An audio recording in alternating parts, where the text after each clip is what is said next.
Previously on the scene. Coming in next audition, Dave Lenham. Nobody cares.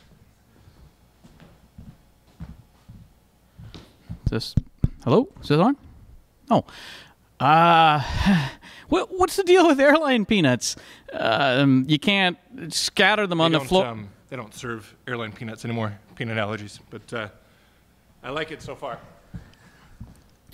What's the deal with the airline food that is actually just stuffed air? If I'm flying...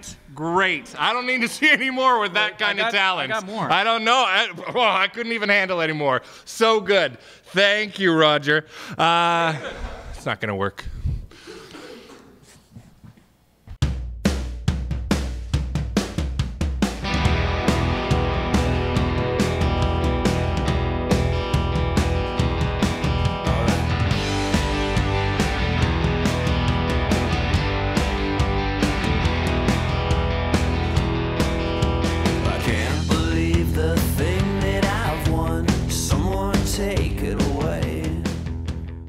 I'm David Lennon. Welcome to The Scene, Shaw Television's island-wide arts and entertainment program. Daniel Pender behind the lens. Jose Araujo over there with the headphones and the funny glasses. The sound. He's doing the sound today.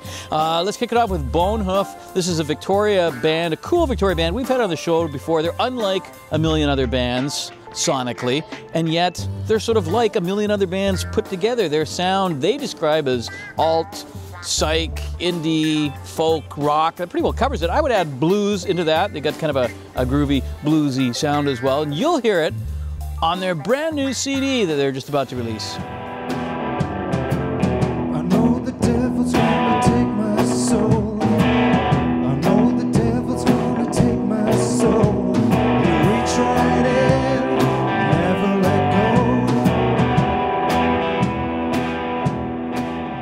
Well, anyway, on the cusp of releasing your, maybe you have it, maybe you don't. See, oh, the dog. Sorry. Oh, that's okay. Sorry, the dog just ripped. Lucy. How are you? Yeah. That dog's gonna eat like. I will eat that. So, dog fart. Tell me about the EP. It's Bonehoof's first official release. So you guys got to be pretty excited. Tell us about it. Very excited. Took a long time to eventually get it out. A year and a bit, I think. A long gestation. Yeah, for 5 or 6 tracks.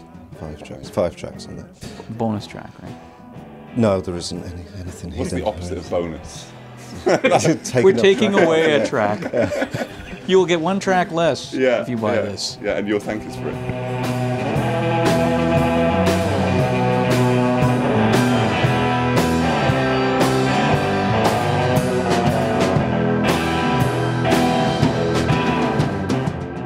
Yeah, so putting it out there, it's on iTunes and Amazon and all of those places. What's it called? It's just called Bonehoof EP.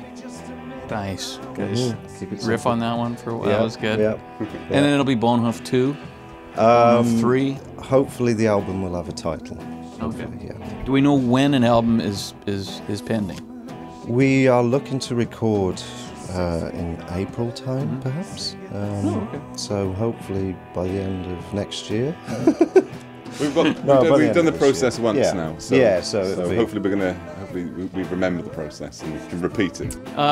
Is the album indicative of what you guys have been playing live? Because the song you played for us here on the scene a while ago, psychedelic blues with tinges of alt, folk, rock, punk, jazz. Yeah, all of that. Yeah. The hard to define band. Yeah. No, we're kind of a bit of a mixed bag, but yeah. You guys seem to have a lot of fun doing what you're doing. You know, if I read about you, some of the sort of the liner notes, like you're talking about circus blues, and I think the whole idea of circus might come into play well. Is it something that you try to maintain, that sort of offbeat, off-kilter, zany, weird, we like each other, but we're all up here together thing? Yeah, I think Chris's lyrics are kind of weird and kind of dark and a little bit scary. And circuses, I think, are a bit weird and a bit scary for some people, particularly if you think about it in that in that weird and scary way. And so I think it just, yeah, I think that kind of like a dark, depressing, weird circus kind of sums it up with maybe alcohol. Yeah.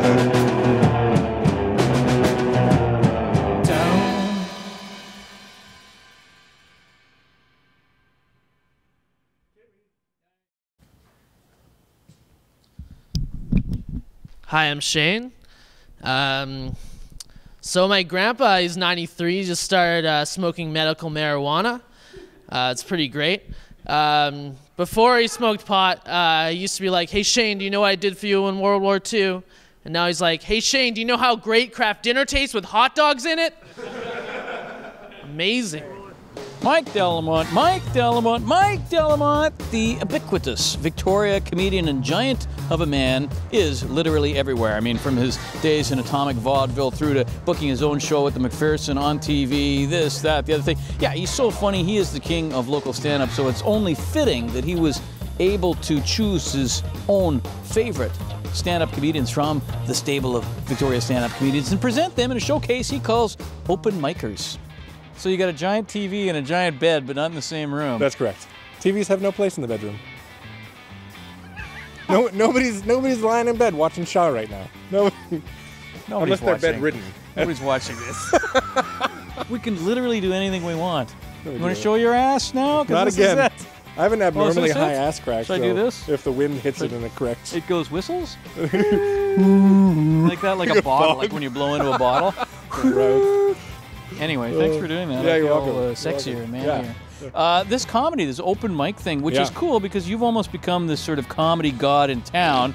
The guy who has done the McPherson, who has appeared in everything, who's helped begin Atomic Vaudeville, you know. And now you can pass the torch, mentor these young guys, put your name on something, and you're branding comedy. I am. They're not that much younger than I am. I'm still not. One of them I went to high school with, so. But no, it's nice because I get a chance to travel and I play big theaters, and it's nice. And the guys that I find really funny in town don't get that opportunity because they're just brand new to it. So I figured if I could put together a show that could, bring in some press and a little bit of branding and. It's Lent this month. I don't know if you guys are taking part in Lent. I am. For Lent, I gave up Catholicism. And for the last 25 years, it's been working out great. The good thing about this, we're seeing some of these comedians. I don't know how many we can actually show on this show because when they're doing their bits for us, I said, "Yeah, just go for it." And they went for it. They went for it. They were all, well, I would say profane, only because that's the language you're supposed to use describing that kind of gutter talk. A little cussy. They were a bit cussy. They were salty. Yeah. So that's indicative of the show. It's going to be salty. Don't bring infants. Well, don't bring infants, don't bring your grandmother, but I think that's the case for most comedy nights. You're not going to go and at the end of the show say, "Oh, it was awful," because when I invited the guys on the show, I said, "I want your best 7 minutes." Yeah. So I want a full set, and I want it to be their best. I said, "I don't care if the joke is 3 years old." I said, "I don't want any new material, anything untested. I want when people buy a ticket to see the show, they know they're going to get a quality, and I want you to bring it." So they're rehearsing and prepping and making sure they're on their A game. Cumberland filmmaker Shawn Pigott, one of our favorites here on the scene. You've been watching us air his short films. We're going to show you another one. I mean, he directs, he writes, he does the music for, he animates, he does everything for these things. These are gems, I'm telling you, gems!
I'm Miles.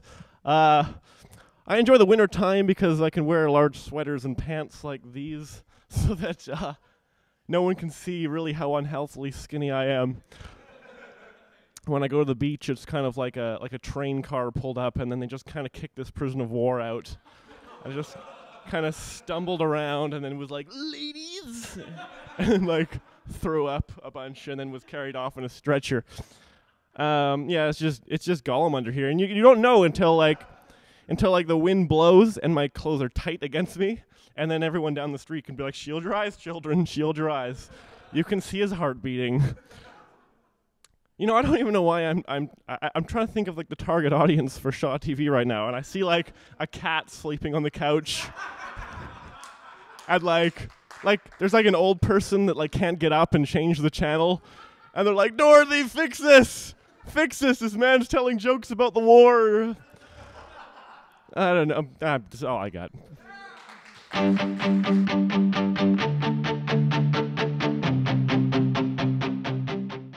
All the single ladies, all the single ladies, all the Guys, we need to shoot a skit for the scene, and we need to shoot it now. Yeah! I need you guys to write a skit, and I need it to be funny. I know you try to be funny, but you're really not. What do you mean, I try to be funny? Daniel, I need you to shoot this thing, okay? I'm going to shoot it. Yeah, Dan's not funny. Dan. He tries. Pick it up, man. How can you say I'm not funny after everything I've done here? You sit around and play with toys all day. How is that funny? Toy? Where do you see toys? You got a doll in your hand. You got a doll? Excuse me? A doll? You're the worst audio operator ever. What is this anyway? Where is that coming from? Dan, listen, man. You gotta pick it up, man. You're just not funny. Oh, man, you're killing me. Fired! An all-females blues band? What? That doesn't... Yeah, they exist. They've been together for 10 years. It's Victoria's hard-driving Curl. Camera one, when you're ready. You ain't nothing but a hound dog, come snooping around my door. You ain't nothing but a hound dog, come snooping around my door. Or you can wag your tail, but I ain't gonna feed you no more. Well, you say you was high class, but I can see through that. Yeah, you say you was high class.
Yeah, just a little bit about me before we get started. I was actually engaged to be married at 18 years old. We broke up, though. It was a nice breakup, though, you know? We just wanted different things in life. I wanted to move to Los Angeles, try and be a stand-up comic, follow my dream. She wanted to be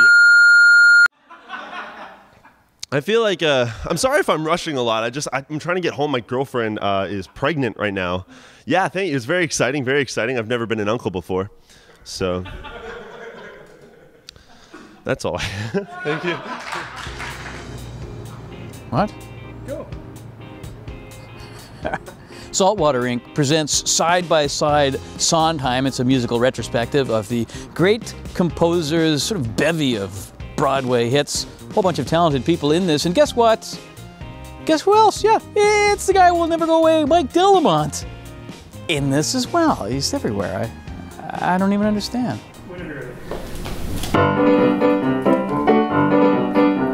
Something that's gaudy, something that's naughty, something for everybody. Strictly symbolic, something for everyone to accompany tonight. Nothing that's grim and nothing that's Greek. She plays Medina later this week. Stunning surprises, cunning disguises, hundreds of actors out of sight. Peplums and tunics, corsets and eunuchs, funerals and chases, baritones and basses, hammerers, philanderers, cupidity, timidity, mistakes, fakes, mimes, tumblers, grumblers, fumblers, bumblers, no royal curse, no Trojan horse, and a happy ending of course. Goodness and badness, man in his madness, cause I'm in all things all alright. Not be tomorrow. Coming tonight, coming tonight, tonight, coming tonight. Okay, that. I was lucky enough to see Shane Phillip a couple of months ago in a double bill with the Mark Atkinson Trio. I was blown away by this guy's mastery of the didgeridoo and his singing, his powerful vocals, his songwriting, and his ability to play seemingly a multitude of instruments at the same time. We thought at the scene, yeah, let's take a closer look. Shane Phillip, so we're going to take you up to Comox to chat with him. Here's our own Chaz Leckie.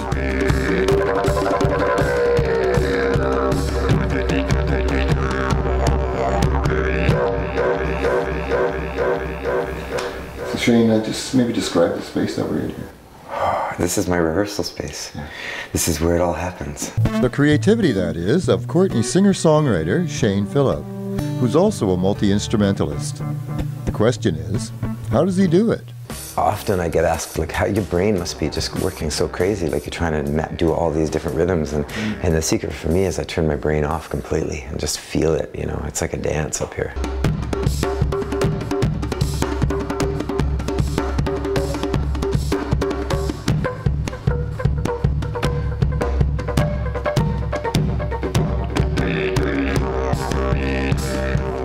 If you didn't already know, the long wooden tubes are called didgeridoos, one of the world's oldest wind instruments, originally from northern Australia. With the didgeridoo, is there anything in that tube of wood? Just my spit, all my yeah. Okay. There's probably lots of stuff in there, but last night's meal. No, it's just a hollow tube. Okay. Yeah. Different widths, different sounds, or? Well, just one note, really. Okay. But I can bend the note, change it. So.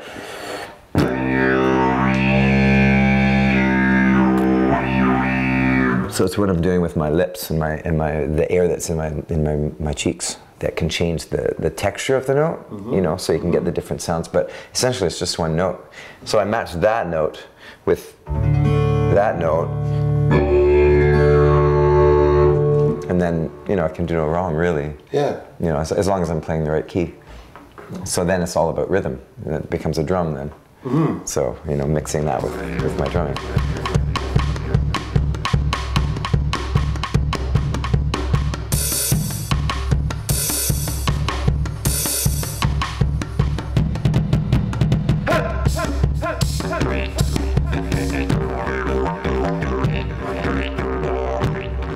I'm really a singer-songwriter who doesn't have a steady band, so I got to fill all those parts, you know. And then I got hooked on doing that. I did it out in Smithers, where I was living in my little cabin. There wasn't a lot of didgeridoo players there, and there wasn't a lot of other, you know, musicians there. So that's what I would literally do. I'd have a drum kit at home and played the didge with the drum kit and added the guitar. And I thought, this is kind of cool. Make a mess of all this stuff. And I found that I could kind of keep a rhythm, because I tap my foot anyway when I play guitar, so I might as well have it heard. And there's the drummer. You know, so it's getting easier and easier as time goes by. I don't really think about it too much. Yeah, and how long have you been doing it? Yeah, 8 years now. Yeah. That's all. Yeah. I know that this is my third career in my life. So I was a school teacher before, and I've been an athlete before. Well, I still kind of am, but yeah, I used to race cross country skiing. So yeah, I've on its way to seeking level.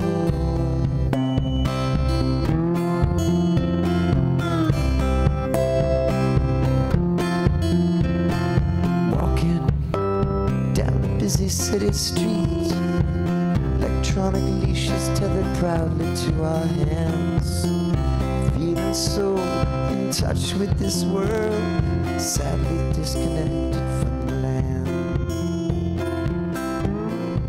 It's so important.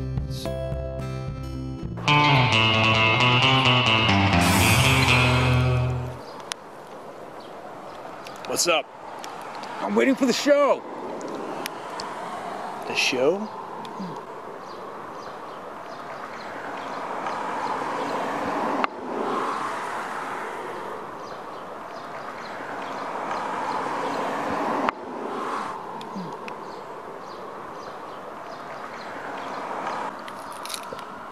Oh, whoa.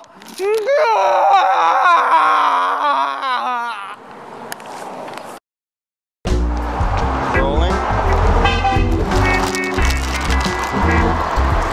Okay, you're looking, waiting for Jesus. Waiting for Jesus. Eating some popcorn. Eating some popcorn. Okay, Daryl. Hey, David Letterman, Fernwood Square, sitting down, having a little camp out. I'm protesting. I won't go away until you watch The Scene. I'm gonna sit right here. Yeah, I'm just gonna time it right now. Anybody? Yeah. Anyway, look, that's it for another episode of The Scene. You can watch this. You can check out our archive material, facebook.com/TheSceneTV. You can email us, though you never do you? But you can if you've got a great idea. You want to be on The Scene. You got something we should be doing. TheSceneTV@shaw.ca. That's it for now. See you later. Is that it? Are we done? Is that it? Can I get up? No? Stay down? For how long? I've been here for 2 days and I haven't eaten.